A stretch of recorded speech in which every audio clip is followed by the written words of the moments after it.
Pamatā šī ietekme, protams, varētu būt caur pieprasījumu eksporta tirgos, kur varētu negatīvi ietekmēt gan nenoteiktību saistībā ar iespējamiem risinājumiem šai eirozonas parādu krīzē, gan arī patērētāju pārliecības zudums tā rezultātā.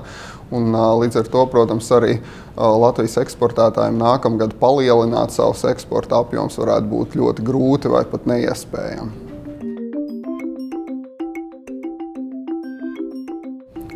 Parasti šī ietekme ir ar nelielu nobīdi laikā, tad, kad šīs problēmas, kas šobrīd jau ir redzamas eirozonā, rodās.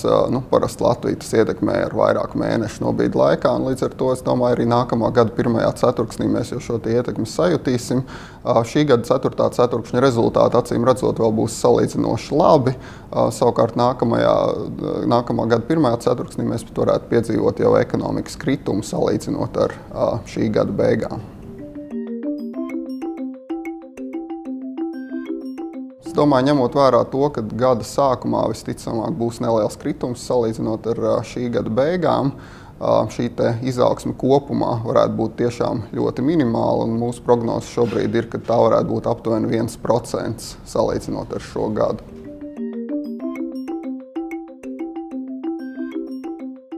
Protams, negatīvu iespaidu, bet labā ziņa ir tā, ka, protams, noguldījuma garantija fonds šobrīd darbojās. Tā ir liela atšķirība no iepriekšējiem banku krahiem, piemēram, Bankas Baltija gadījumu.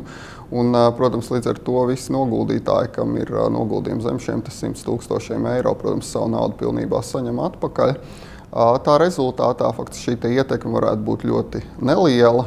Es domāju, tāds aptuvenis skaitlis varētu būt, kad varbūt kādu 0,5% no iekšzemes koprodukta šis krājbankas krahs papildus nākamgad noņems Latvijas ekonomikai. Bet, ja mēs to ieliekam salīdzinošā izteiksmē ar eksportu, tad pat, teiksim, 2 vai 3%, pavisam salīdzinoši neliels kritums eksportā būtu daudz sliktāks Latvijas ekonomikai jau nekā šī krājbankas problēma.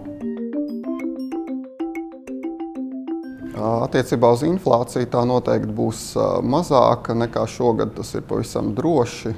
Ja šogad visticamāk šis gada skaitlis būs aptuveni 4,4% pret pagājušo gadu, tad es domāju, nākamajā gadā gan ņemot vērā to, kas notiek pasaules tirgos attiecībā uz pārtikas cenu tendencēm un izēvielu cenu tendencēm, gan arī to, ka šis pieprasījuma pieaugums vietējā tirgu būs salīdzinoši vājš. Es domāju, ka inflācija varētu būt pat kaut kur 2% līmenī. Protams, precīzi skaitli ir ļoti grūti prognozēt. Valsts budžeta ieņēmumi, protams, ir zināmā mērā proporcionāli nominālajam ekonomikas apjomam, līdz ar to tos varētu negatīvi ietekmēt gan zemāka ekonomikas izaugsme, gan arī, protams, zemāka inflācija nekā plānots varētu atstāt negatīvu ietekmi uz dažiem ieņēmumu veidiem, piemēram, PVN ieņēmumiem. Tas nozīmē, ka kopumā šī ietekme varētu būt negatīva un šie ieņēmumi budžetā varētu nepildīties tik labi, kā šobrīd plānots.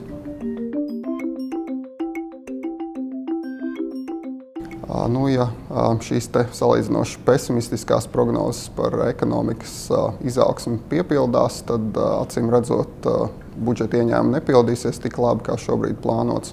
Tad faktiski būs divas izvēles. Vai nu riskēt ar to, ka budžeta deficīts nākamgad tomēr pārsniedz 3% no iekšzemes koprodukta, tas ir, teiksim, 3,5% no iekšzemes koprodukta vai 3,3%. Bet, vai arī alternatīva izvēle samazināt izdevumus vai attiecīgi mēģināt veikt kaut kādus pasākumus ieņēmumu pusē, tātad veikt papildus šo budžeta konsolidāciju.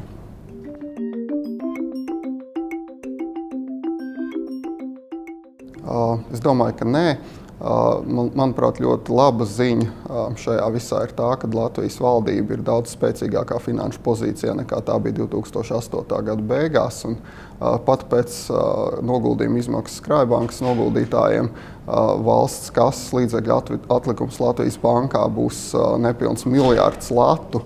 Šīs naudas ir pietiekami, lai Latvija varētu finansēt budžeta deficītu gan 2012. gadā, gan arī vienlaicīgi atmaksāt pat tās saistības, kurām pienāk maksājuma termiņš. Un, līdz ar to faktiski, vienkāršot sakot, Latvijas valstī ir nauda, lai dzīvotu visu 2012. gadu bez papildus vēršanās pie starptautiskajiem finanšu tirgiem. Tātad pat šo finanšu tirgu relatīvu sasalumu gadījumā Latvijai vienalga nebūtu nepieciešamības vērsties pie Starptautiskā valūtas fonda atkārtot.